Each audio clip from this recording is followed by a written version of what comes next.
Welcome to Building the Future. I'm your host, Kevin Horick.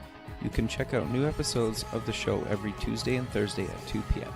If you missed an episode or want to get more information about the show, please visit buildingthefutureshow.com.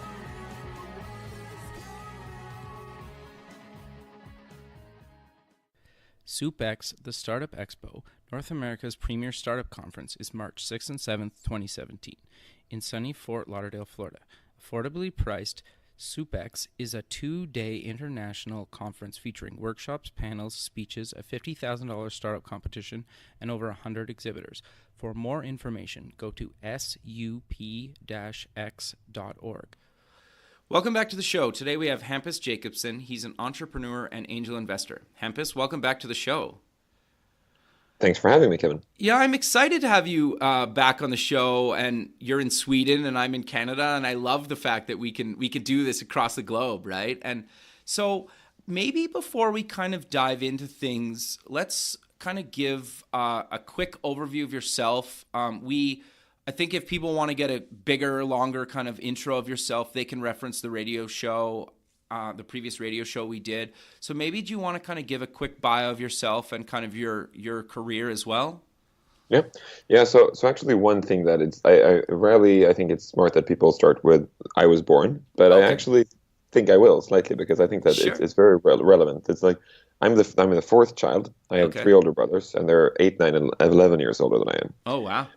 Yeah, so I kind of grew up I have 5 parents, and I think that I went through kind of 10 years of education of empathy and trying to figure out what drives people, because if you have a younger brother or if you have an older brother, the dynamics is that or a sibling, you want to sit at the table when they're playing role-playing games, you want to be up at late night with them, you want to watch a movie they're watching, and I had this 10-year education of doing that, pretty much every day.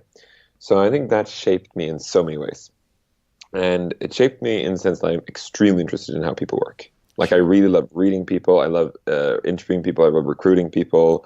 I also am very interested in sales and marketing, because essentially it's a lot of the same dynamics. Sure. I'm very interested in user interface design because it's a lot of the same dynamics. What are people seeing? What are people thinking? And when I was planning on university, I was thinking I want to study more of this. Sure. Where do you do that? And I was looking into psychology, anthropology, and I found a lot of them being, again, I had 10 years of education of this. With 10 years of education, I looked at universities no, I'm not going to take this. This looks ridiculous. It's how do people work under stress? It's I've seen that, I've seen that a lot of times. It's group dynamics. I've done it. But then I looked at computer science. I was and simulation, artificial intelligence. I was yeah, that sounds pretty interesting. Maybe, this is feels ridiculous. Sure. Looking back now, I mean, my master's in control theory and AI, which is now it's super fashionable. Back then, it wasn't as fashionable, but it was really, I was very interesting. I did it because I'm super interested in people. And during my education, I really wanted to work abroad because I felt that I'm going to be stuck in a Swedish mindset. I'm a Swede. And I really want to have a more international mindset. Sure. And I've been traveling a lot with my parents and older siblings, but of course working in another country is very different. So I ended up applying for an internship and doing the things I am best at, which is human engineering. So I said, sadly, I'm at the university in Sweden, and we have to do an internship because otherwise we can't get our exam, which is just totally a lie. And I love that. What do you have to do? Yeah. And this French company, which is one of the biggest credit card companies in the world, they were just yeah, sure. Do you know A11 assembler and smart cards? And I was yeah, I mean, I'm a computer science student. They're whoa, that's amazing. Do you know crypto? A bit, actually. And they were, super cool. Love to have you. I had no idea what they were talking about. So, I was in panic studying the weeks before I was going there. And I spent 3 months in France. And the summer after, I went to London and worked there, and with another completely different thing. And then I worked in Munich and in Germany. And I think that what was really nice for me there is I saw these different cultures and learned so much, because in France, I was the applied guy. Right. In Germany, I was the theoretical guy. Okay. And in London, it was more like Sweden. It was more like what I actually am. But one of the things that struck me when I was in London, because I was in London in the heydays of the bubble, was Sure. really going up, really amazing, before pre-bubble. And I really felt that this is an amazing time, because like I'm a computer science person, but I love creating stuff. And it was amazing because people came to this company I worked at and said, like, we want to build we will build XYZ, and can you build it? And they were like, the company turned around and was like, yeah, if you give us £1 million. And they were like, yeah, sure. And I just felt, wow, you can be so, and it was not after the money. It was like, it was such a creative process of being able to create miracles because we built robots and like Sure. installations and everything. So I came back to Sweden and said, like, to one of my best friends, it's like, I'd love to do this. What if we could like build art and get paid to build art? And, one thing led to another, stumbled into a third person. And suddenly there was a person saying, hey, we'd love to give you $60,000 to build this huge art installation in 6 months. And we were like, whoa, that's amazing. That's, and knowing now, I would say for art, that is like, I mean, immense amount of money. Totally. So we started a company, and the only thing when you start a company is to register like a Swedish incorporated. You need like $17,000. Okay. And like we were 2 or 3 guys, like, university, we didn't have $17,000. So we just started talking to some other friends, like, we're doing this thing, we could start a company together. We're not going to work together, but like, if you need a company and we need a company, we can do this. And we like close friends. Sure. So what happened is 6 of us just pooled our money and started a company together, like an Inc. And then like we had that, and we started off with like 3 or 5 different projects, like one died day 2, doesn't matter because that was a hobby project. We went up to like 3 projects that was paying money, and then deliver those projects. And then we sat there going like, and we were like, some of us were in the university, some of us started working a bit, and that was really fun. Those 6 months were really amazing. Sure. So we just felt we really continue doing this. This is like, this is like almost like an after school thing, and you're hanging out with your friends and doing super fun stuff. Like, why can't life be like this? And then just completely out of the blue, like a friend called us up from one of the biggest phone manufacturers and asked us to help them out. And again, one thing led to another. We stumbled in, and the company ended up being 180 people. And in 8 years later, we were acquired by BlackBerry for 150 million. And that year, we were in 13% of all the world's phones, from Motorola, Samsung, and Nokia, and Sony Ericsson. And we designed Android for Google. And it was like, our business plan was learn and have fun. Yeah. And apparently, that was a really great plan. So that was like the first part of my career. Okay. Yeah. Okay. No, that's fascinating to me. And like, I know we kind of covered in the radio show kind of more in depth with BlackBerry. And I do want to cover a little bit about your time at Google, because that's such a fascinating story to me. And I think, well, I'll let you tell it. Kind of maybe give a quick overview of your time or like how you worked with Google. Yeah, it was really fascinating. So it was like 2006. We were at Google. I don't actually know how we got that meeting. Like, we were at Google in 2006, and we were kind of touring the valley because a lot of the San Francisco companies were like, we were at Yahoo, we were at Google, we were at Real Networks, like a lot of different big media companies, and met them. And we were thinking about a lot of these people. We're thinking about building phones. So we're kind of just going around meeting them and showing what we could do, and say like, hey, if you want to build mobile phones, we're the go-to people. We have this product. You can use Taiwanese companies and Chinese companies to build phones, and we can create the experience, and you can use the product to do this and that. And we met Google. They had a crazy amount of questions.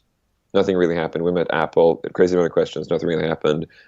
None of them were building phones, but it was obvious that the amount of questions they were asking us was like something was fishy. Sure. And then suddenly, like in 2007, then Google called it an over. It was Andy Rubin, the guy who ran Android, and just called me up from nowhere and just said, like, we'd love you to come here and design Android for us. And like, my answer was like, yeah, we're a tech company, we're a product company, we can license our product. And it was like, no, come on, cut the crap. Like, come here and design Android for me. It was really, I really liked working with Android. It's so funny because like, I was what? And I gave him a couple of recommendations saying these companies are really great. You should really work with those. Those are like partners of ours. They're really great design companies. And he pretty much hung up the phone. And I was like, okay, like apparently not. Like, we had been called by Russian oligarchs and everything before. So I was like, yeah, Sure. you lost one, like whatever. And then he called me the day after, like, hey, my name is Andy Rubin. I was like, yeah, I recognize you, Andy. And he was like, yeah. And he was like, yeah, I'm calling today because I'm going to ask you if you want to like come to Mountain View and help me design Android. And this was like 4 days. And the 4th day, I was like, you're going to realize that we're going to charge you like, $500 an hour. He was just like, we're Google. We print money for our business. That's what we do. Sure. Like, this, come over on Monday and we'll just start charging me $500 an hour. I was like, okay, interesting. So we came over like three people and spent 2 weeks at Google. And we actually didn't think we were gonna stay. We thought that it was kind of, and I think it also is based on, again, going back to the fact that I'm like the 4th child. Sure. Like being the way I grew up was like, if you have three older siblings and they're so much older, you come home with your really great drawing you've done in school and put it on the fridge, and next to it is your brother's, and it's like he's 8 years older. Yours looks like crap. Sure. But then your parents tell you, "Oh, we love you anyhow," and it's really good. And I think that like so, I grew up with like massive founder's imposter syndrome. I really grew up with like, and I didn't know that back then, but now I know that I always grew up like I always believed I have no clue, and for some reason people like believe me, and I'm just waiting for them to figure out that I have no clue. You know what? That's actually really interesting that you say that, because I feel the exact same way. Yeah. Like that's like you couldn't have said it better, right? It's the I feel exact the same same way feeling. still. Yeah. I feel the Yeah. same. I mean, I was at yeah. I mean, there are so many ways where it's like I'm at an event where it's like soon somebody's going to say, why is that guy here? That's And so it's like I funny. really expect it to But happen. and the crazy thing is like you've been extremely successful in your career, right? At least in a lot of people's eyes, right? Like it's pretty hard to argue that you haven't been successful, right? And so, but that kind of is a good segue into kind of what we want to talk about today. And I know you created a startup and you recently decided to shut down that startup. Yep. And, I love people like yourself that are willing and want to talk about kind of why they made the decision to actually, kind of shut her down. And Yeah. so, do you maybe want to kind of talk about why you created it, what the startup was, and then kind of why you decided to Yep. end it? Absolutely. So after BlackBerry, so then I worked 2 years at BlackBerry, and then after BlackBerry, so we're at 2012. 2012, I started this company, and it was really like I drew a sketch of like what do I want to learn. And there Sure. were like three things I wanted to learn. So I was like wrote them down a note, and I like thinking a lot about them. And then I started talking to my old CTO at like my co-founder, and we bumped into a third guy, and we started talking more about it. And felt like we're going to create this. And like we started out by wanting to like visualize information and make sense of it. We did that for 3 months, and we had like a very rigorous way of testing that it was going to work. And after 3 months, we figured out it's not going to work. We pivoted and became another thing. Did that for 2 months, pivoted and became a third thing. And then after one more half a pivot, we were like, yeah, this is it. And then we had a team of 5 people. Like one guy had left. It was like back and forth. And we like that was like the first 7 months, Hmm. I would say, was just like complete like discovery. We had no clue what we were doing. And I think that was a very nice. It was a very nice experience, but also like I think for the guy that joined early, I think he didn't understand that that's what a startup is like.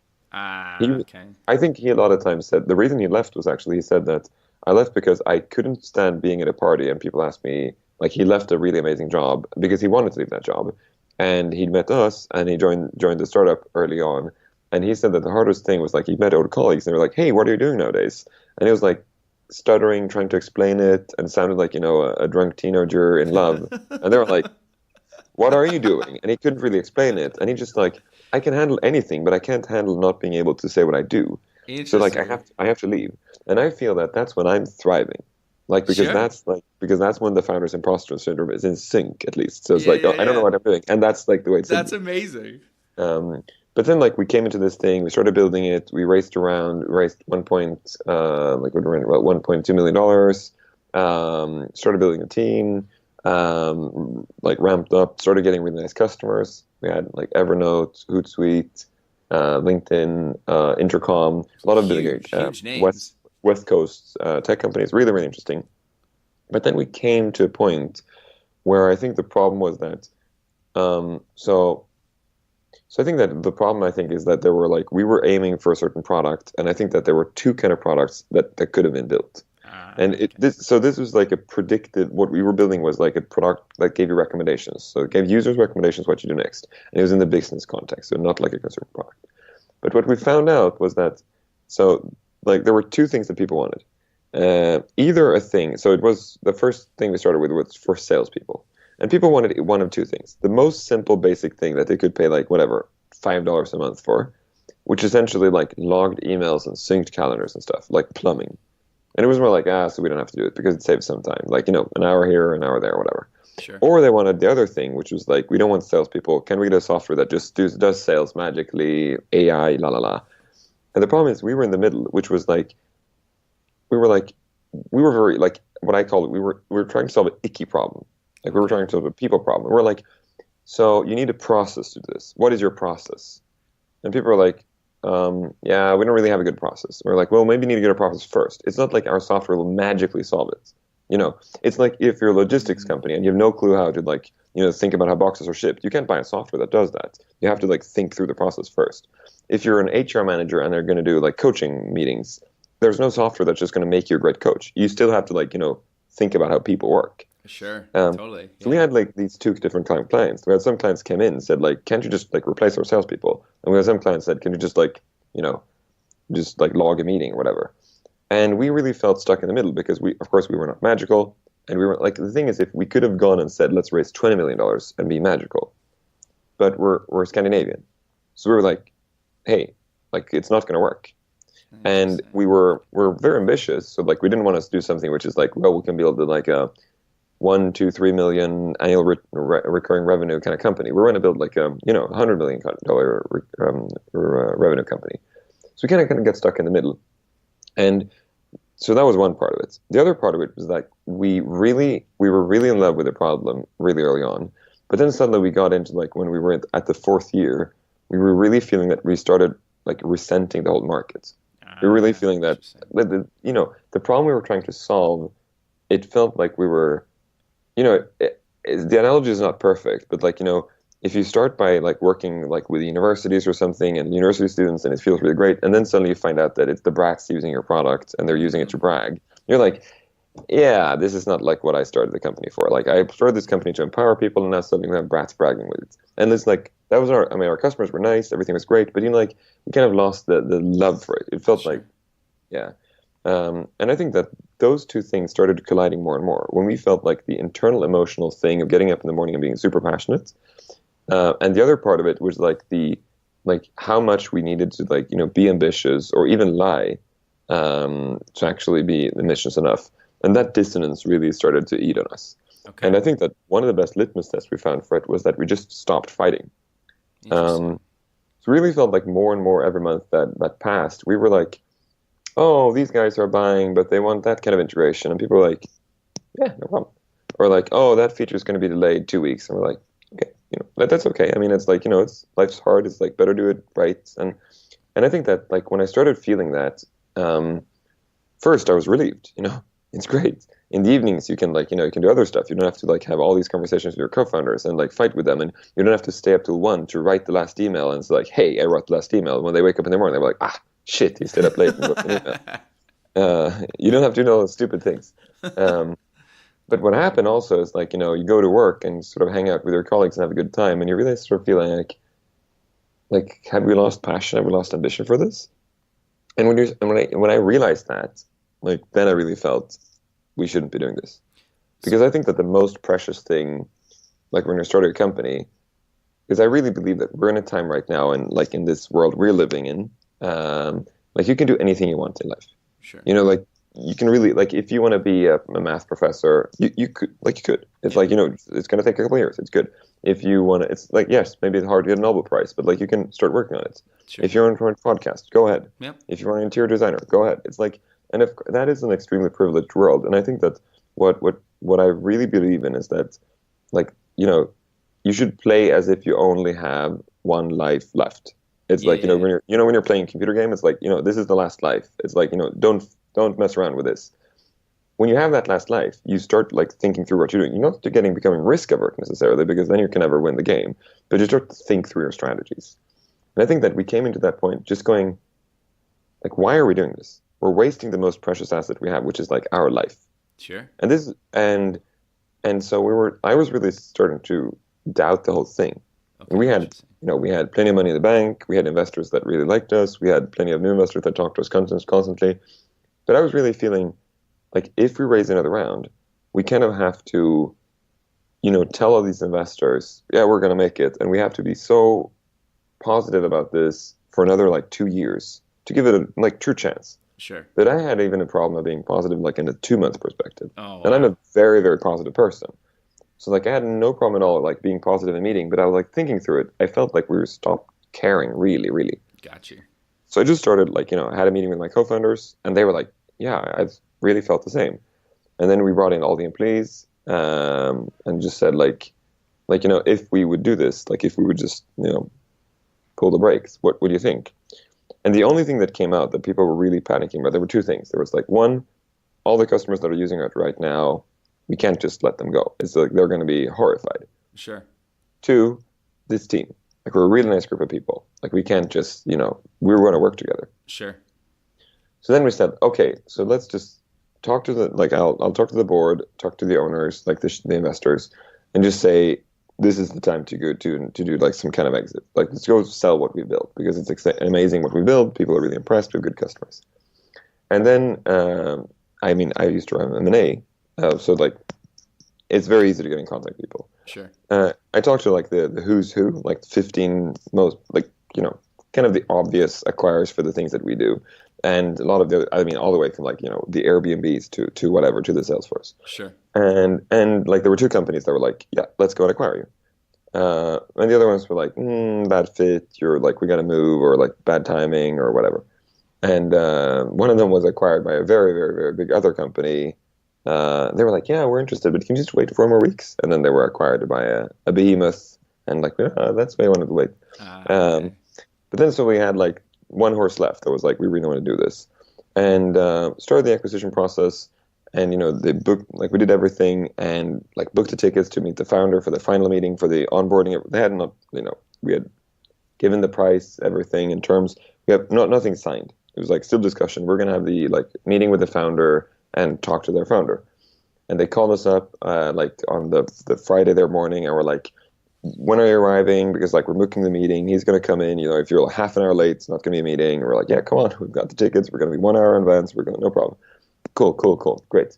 And then they called us their evening, or their afternoon, my evening, and called and just said, I'm sorry. Like, this is not going to happen. I'm sorry. Like, we're at a strategy meeting. It's like, I didn't know of the strategy meeting, but we're not going to acquire you. And we understood that. We were like, in one way, we were, of course, like, really unsatisfied. It Sure. felt really bad. But another way, it felt really great, because it felt like we'd really, given it a shot. Like, we talked to 15 companies, we found two good candidates, had good discussions with them. And at the same time, I think the team, they had kind of like, okay, we're going to give this 3 weeks. I'm not going to think about my life and my future now for 3 weeks. I'm just try to work, like change, go in and update my LinkedIn profile and whatever. Yeah. But I'm not going to think about like, I'm going to have expectations. And when these guys pulled out, it was like, okay, it's over. So what do we do? So what we then did is that we booked a whole week with the team. And like, first of all, like, we had a quick pre-meeting and just said, like, it's over. Like, let you go and find a job. Like, everybody will help everybody. We'll write it like a spreadsheet where everybody want to go, and everybody will just help out with contacts and everything. Right. So it was like, me and the VP engineering, we're going to stay, and we're going to like, package this thing and see if somebody wants the assets or whatever, just dismantle it. Yeah, cool. And then, okay, so then we had a meeting Monday, Tuesday, Wednesday. Like Monday, we were just like, what did you learn during these years? Like, just talk about what you learned. Sure. And like, everybody just had like a really long like journal experience. They talked about what they learned. People like filled in. Like, we had a lot of discussions and talked a lot about like, why we failed, and document that really well, and like felt like we like packaged all of these things. The second day, so that was a great day. Everybody felt like, yeah, that's good, and we did that. Oh, why did you do that? Oh, I remember. Like, we shouldn't have had that test environment. That's a great thing to think about. The next thing we're building, whatever. Tuesday, second day, like, everybody had prepared like, what are your strengths and what are your weaknesses for everyone else in the team. So we just sat down, and conversation was like, John, like, I that we've had all difficulties and everything, but like, for your next job, you got to remember that you have this thing when you do this, which is an amazing thing when you do it. But the problem is that it makes me feel really uncertain, because I feel that I have to be responsible for blah, blah, blah. And when I become uncertain, then I start to be nagging you, and then like, you get pissed off. And that's another thing. Number two, another bad thing you're doing is blah, blah, blah. But the good things you're doing is blah, blah, blah. And the amazing thing is like, everybody gave each other feedbacks on strengths and weaknesses. That's amazing, actually. It was really amazing. Like, 8 group of people, like, constantly hugging and crying for a whole day. And really, really great. And people like filling in. It's like, oh, like, I feel exactly the same. Like, I don't want the attention. I just want to say I feel exactly the same. It's like, oh, that's really good. And all the focus was like building you for your next job. Interesting. And, and then like third day, we did like a quick exercise, which is like, what am I grateful for? And then Sure. like, what am I going to do now? Like, what's my future, personal future? So everybody just did like very short. This is what I'm grateful for that happened, and then like, what happens to me next is I'm going to do this right now. And like one went to Apple, one went to Y Combinator company, one went to a Sequoia founded company. Um, who else? Where are the other guys? One went to a super well financed company, moved away. One went to yeah, super cool other startup. One guy founded his own startup.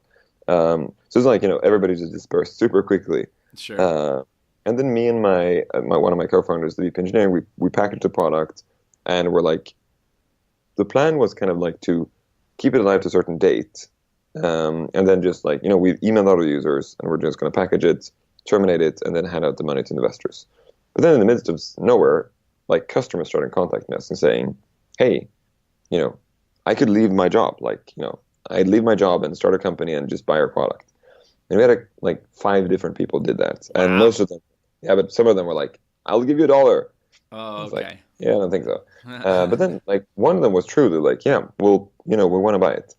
So it ended up being a company buying the software, and we're like delivered to them, and it's not publicly released yet. But Sure. it was a really interesting experience too, actually going through the whole process of actually handing it over. And the only reason we handed it over, which is really interesting, was really because it felt like we had a lot of stuff, we built a lot of value, and felt that was sad that just went, that we threw it out. Financially, if we kind of turned off the lights earlier, maybe it made more sense, all the legal fees of a transaction. But I think at the end of the day, like we were super happy. We created a great relationship with another company, had a lot of good time with them. They flew here to Sweden, did integration, hung out with them a lot, got to learn them, like, get to know those guys. That was fun. And that's where we ended. That yeah, that's interesting. That's actually quite an amazing story, right? Like you obviously probably didn't think that you would end up selling to a customer. No. So is it back up online now as the same brand or a different brand, or you can't Different say it brand, yet? Okay. different brand. Okay. They've integrated, and they're actually selling it. Okay. And they've like reskinned the product and everything else. They had a product which, like, not really similar, but like in the bigger scheme of things, it was similar. Oh, okay. So for them, it was a great boost. And one of the other very fascinating things that happened is like I've really consistently throughout the whole process like blogged about this, like Yeah. very very detailed, like why did we fail, very detailed, like how do we go through this process of like terminating the company and like talking to each other and all of these things. And what happened when I posted the first blog post was one of those, like web like landing page change was like it's over, and like quick description, read more here. And then Sure. people went to the blog and we really explained like this is what we've done over the years. These are the pivots and everything, and this is like why it doesn't work. Second blog post was like fundamentals, like much looking into like technology and everything and like how it was built and what we did wrong process wise. That post, the 5 biggest kind of co-opetition players, like people were like, are they competition or are they whatever? What are they? They contacted me and like wanted to talk. Really? Yeah, and the fascinating thing is like some of them had, looking at their team page was like, if I can have this team, I can do anything. Ah, And interesting. yeah, the most scary one was like, well, some of them called me up and were like, hey, we'd like to acquire you, whatever. But like 4 out of 5, they really like, especially this one with the amazing team page, they called me up and I was like, we want to learn everything about like what happened. If you can share, of course, like I'm happy to share. Like I've done the same call to other people that folded or got acquired. Sure. Um, so like we had this web conf when I called in 3 founders at a round table. I was like, hey, you guys, you're the stars. So I was like, your team is amazing. And we're like, stop praising me, man. And we're like, yeah, sorry. Like I just wanted like kudos, guys. You've been amazing at recruitment. The call started with it, like one of the founders almost broke down, Really? and one of the other founders, yeah, they were like, we have Wow. no clue what we're doing, and like we felt you guys knew what you were doing. Interesting. And I was like, hey, on your webpage, it looks like you're killing it. And they just said like, yeah, but how are you going to write your webpage honestly? Like, should you write on your webpage? We don't really want what we're doing, but we're really trying hard. Nobody will, nobody will invest. Nobody will work for you. It's good No customer advice. will sign agreement. Exactly. So I was like, but it looks. I mean, you can't go around singing like Lego hymn and going like, everything is awesome, and then just one day going like, it's over. And then like they were really saying, yeah, this is, this is life, and that's how horrible it is, and we're being so dishonest with each other. And like that's why when somebody finally say they're folding, then everybody just runs to them, like you think like vultures, but actually like more like just trying to learn, like, no, no, no, you don't die, come on, we're also gonna die. Which was also like was a really weird experience, really understanding the world we're building, whereas like everybody's like wearing this like, very non-empathic, very like non-vulnerable way of like saying that they're best, and they're so clueless for multiple reasons, imposter syndrome, but also like, just like, putting up an image. Sure. No, that's amazing. So I'm curious though, why did you decide to post and put this stuff online? Because I think a lot of people wouldn't do that. Yeah, for me it was more like I think that I like I have like the only metric that I like, if I look at like year after year or whatever, it's like if I look at what the metric I live life by, Okay. it's like, I think like, I guess everybody doesn't maybe have a metric. Maybe it's just I'm like, I maybe a weirdo, but I really have a metric, and my metric is like learning. Sure. And like I want to look back and think about stuff I did which I didn't understand what I was doing, and now I understand it. And so for me, like writing about it was a really great way of like really trying to kind of tell the story so that I actually learned. And there's this technique called the Feynman technique, which Richard Feynman did, which is like, if you're going to tell me how quantum physics works, I'm going to sit there and listen to you and like, whoa, I get it, and then I'm going to turn around and tell it to somebody. I can actually tell it to somebody without actually getting it, because like I can retell some of the stories and everything. Like I might get it. I got you. But if you tell it to me and I have to write a post about it, like or an article about it or a page about it, so that a third party can read it, like I have to really get it, because in text there's no vagueness. Yeah, it's like if fair. it says like, and then kind of like the beard disappears. If people are like, what? But if I say it when I'm talking about it and like dancing when I'm doing it, people are like, yeah, I get it too, but they don't really get it. Gotcha. So by writing it down was a great process for me to actually processing the information. And that's like why, like that's honestly why I run my blog. Like my blog is really like this. Like I'm an angel investor. I invest in a lot of companies. I meet a lot of founders. And like, I have a meeting with somebody. They're saying, how should we run our retail strategy? Like, oh, yeah, we should probably do this. And I call another company. How do you run a retail strategy? And like, well, we use Amazon and for this, but then we look retail centers and ads. Like, okay, but how do you, well, interesting. And like talk more and more about them. And then suddenly after talking to four of them, I was like, hey, maybe I should just write an article about this. And when I start writing it, I realize I'm completely clueless. I'm like, okay, I have to do this for real now. And then when I had published the article, it's actually, then I feel like I know this now. Interesting. And if I was even better at writing it, I think that people would get it to the same extent that I'm getting when I'm writing it. But I at least feel that it's amazing.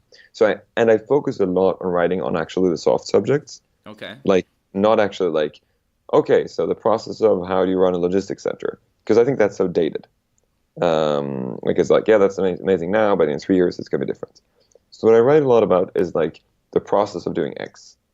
Like the process of folding a company, like the why a company doesn't reach product market fit, or like how it feels not reaching product market fit. What's the process of trying to reach product market fit? Because those things I think are like eternal subjects. Those are like, it's always going to be a problem because it's how you handle uncertainty. Sure. Yeah, that's actually really interesting. Do you ever think you'll put out a book or write a book?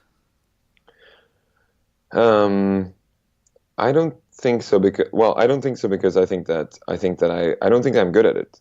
But again, I've got imposter syndrome. But I think the problem is that I think that I'm not sure that I could keep a subject. Like a founder told me 3 weeks ago, said, I think your blog post, like we had he flew to Sweden. We had a lot of fun in my meetings, and he said, I actually want to fly to Sweden and sit down with you, like with my co-founder, and talk to you because I think you know what we're going through. And I was like, yeah, maybe. And we spent a day, and they were like, both of them, like, this is the best thing that ever happened to us. Thank you very much. And I was like, I didn't say anything. Like, you just, said kind of normal stuff. And then he looked at my blog and he said, the problem with your blog is that it's, you're writing like link-baity titles and you're writing really short. It's like you should read long reads. You should really be serious when you're writing this because you're like really like, it feels like you're writing really short and really like to the point, yes, but sometimes you should like delve deeper in the subject. So he said that 2 weeks ago. And I was like, okay. So I wrote one of my first like long reads without jokes or anything, like just really serious on the subject. And that for me was a big challenge. And that's like a 5-minute read. Okay. So like writing a book, I think that if I wrote a book, I would write like, a bunch of novels. It was like, it's going to be a lot of different small blog posts. So I think that I'd love the challenge one day to actually be good enough at doing like research, disposition, planning, and execution to actually write a book about one subject. Okay. Like I mean, I'd really be impressed by myself if I ever did that. That's interesting. So I'm curious then, like that the new blog post that's a 5-minute read. How did it compare to the previous blog posts that are a little bit shorter and maybe with some jokes in it? Like from the users that have been reading your blog, did you get any feedback? Kind of, this is good, better, worse, the same? Doesn't really matter. I think that what I'm seeing, which is so interesting, is that I think that I see when I write those posts, because I did one before, which was kind of like that. And I Okay. think what I see is that it feels like people are. So one of the things is like I don't ever. So like three metrics. Okay. How many people read the post or like came to the post or whatever, like just traffic, unique visitors. One is like how many people liked it, and then how many people like talk about it, Sure. not on necessarily the blog but other places. So I would say that what the thing I found out is how many people visit the blog, unique visitors, has nothing to do with the quality of the post whatsoever. It's only if it's picked up by something. Like, if it stays on Hacker News first page for like 2 hours, it gets like 20,000 views. Sure. If it's picked up by some blog, some newsletter, it gets 2,000.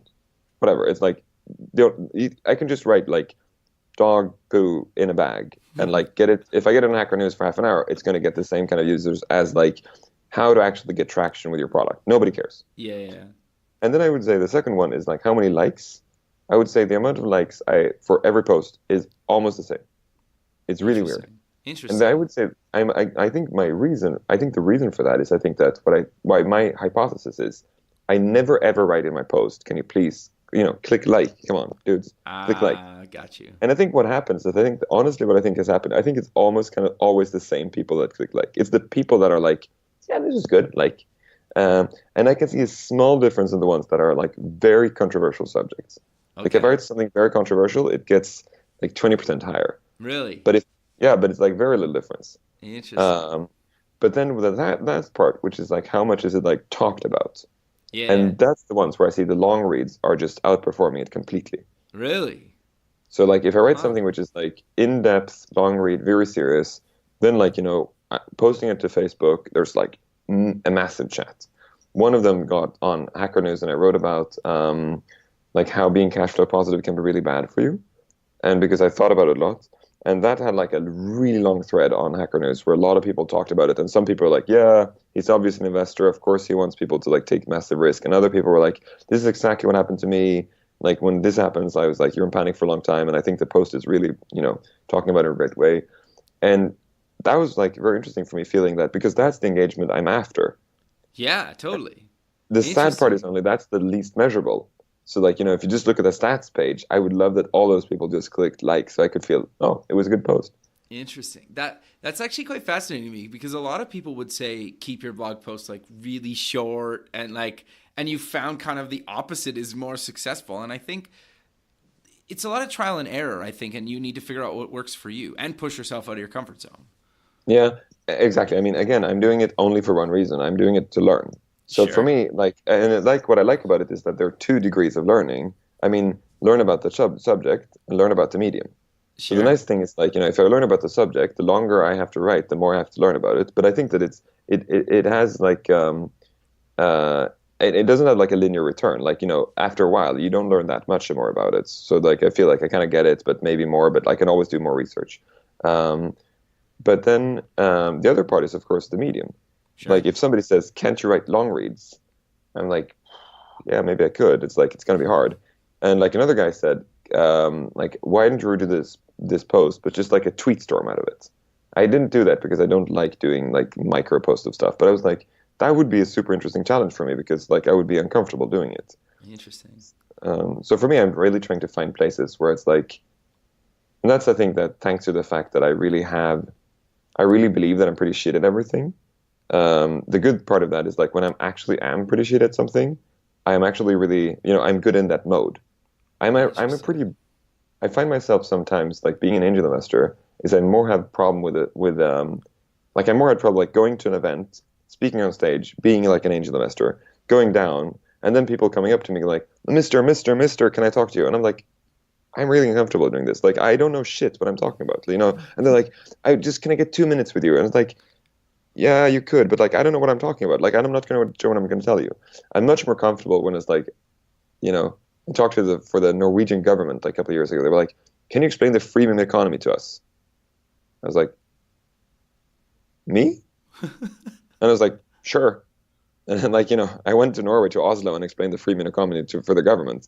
Like, I learned so much. It was really great. That's amazing. It was really fun. That's fascinating to me. It's interesting though that you still feel that way, right? Because you've obviously been successful. You've made a ton of money. You've worked for big brands. You've done the startup space. You're investing, and that you still feel like that is really fascinating to me. And I think that's actually almost like really good advice for people, because I think no matter where you are in your career, everybody has their insecurities, right, about something.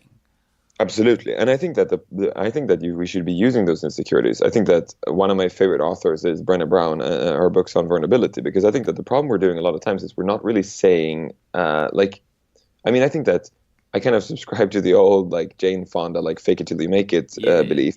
But I think the problem is like when we're doing that, we're doing the Lego song. Like we're just like, I really love when people can say, like, I don't really know this. Like one of the things that happened at TAT, like back at the company, we were like, you know, we kind of in a way like ran the world of mobile user interface. It was just completely crazy. We were like, and I still can't really get that. Yeah. I talked actually in the French embassy about the future user interfaces. I was standing, or like, no, in the French, whatever, like in Paris. I was like, why are you asking me? It was really really That's crazy. amazing, I was though. French interpreter constantly, and I was like, really confusing. But no, what I was going to say was really that I think was so fascinating was really the fact that I think like the whole founder's imposter syndrome. I think that you should really be like using it, because like the way we did a lot of things at TAT is like we came to a meeting and like we always like downplayed what we did. Like I especially remember like when we started working with Motorola and we came in and like the first guy was like, hey, finally the experts are here, and you know, very American and like in a nice way in a sense, but we were like, hey, we don't like, you know, come on. And we sat down and the first thing we were saying like, yeah, we didn't put a lot of time in this, but like I really want to show you what we kind of started investigating in. And the thing is, we'd spent like 4 weeks of planning it. Okay. But you know, we really felt like if we're downplaying it, you know, they're going to be excited. But if we're saying like we know what we're talking about, they're going to like, yeah, we hoped it would be more. And every time we needed to like really impress people, we always said, you know, I'm Swedish and it's really hard for me to say something is good. I think this is pretty okay. But you know, I'm Swedish. And when people looked at it, it was like, oh, you're Swedish. Like, this is the best thing I've ever seen. And they had to be bragging about it. And that also became like almost like, you know, a social engineering trick for us a lot of times, downplaying us, using that we're Swedish, and then having the other party to kind of tell us like, no, come on, you don't know that, you're the best thing ever. Instead of us coming in and saying we're the best ever, and them going, yeah, there are other people that are really impressive, man. Like, calm down a bit. Sure. And it was such a trick, and it worked really nicely with also feeling that a lot of times. Like, one of our counterparties, like, I mean, when we came to BlackBerry, the guy that interviewed us, like when we just came, was the guy that designed OS X for Apple, with Steve Jobs. That's like, he amazing, met us, right? It was like, hey, like, blah, blah, blah, I'm Don Lindsay. As we were like, Don Lindsay, we're like, where do I recognize the name? It's like, oh, you run design here? It's like, yeah, what did you previously? So I designed Vista for Microsoft, but then previously I designed OS X with Steve Jobs. And we're like, oh, okay. Yeah, like what do you say to that, right? Yeah, it's like, you did a good job. Completely humble. And he was like, I really like what you do. And we were like, yeah, you're like, sign my Mac. Exactly. And then actually the crazy thing is like when we got credits, then he moved to Sweden. Like he moved to Malmo and lived here because like he wanted to be close to the team. And it was just one of those things like, what? You know that we're not that good. And he was like, stop being so Swedish. That's so funny. He's actually Canadian though, so he has got some humbleness in him. Yeah, that's amazing. Well, Hampus, we're kind of coming to the end of this, so I think maybe let's close the end of the show with mentioning where people can get more information about yourself and the blog post that you mentioned earlier. Yeah, so the best, if people want to find like anything I do, it's at hajak.se, and then on Twitter I'm hajak on SC too, on Twitter too, not .se, so hajak on Twitter. And yeah, I mean, I'm pretty easy to find too. Like if somebody pings me on Twitter, I usually reply. And if somebody has an interesting problem to talk about, I'm super happy to talk about it. Well, Hampus, again, I really appreciate you taking the time out of your night to be on the show. I know it's like evening for you, but I really appreciate you doing this again. No problem at all. All the kids are in bed. Nobody's disturbing me. It's great. All right, man. Well, I'll let you go, but you have a good rest of your night, and we'll talk soon. Okay. Talk soon, Timmy. Bye. Thanks. Bye.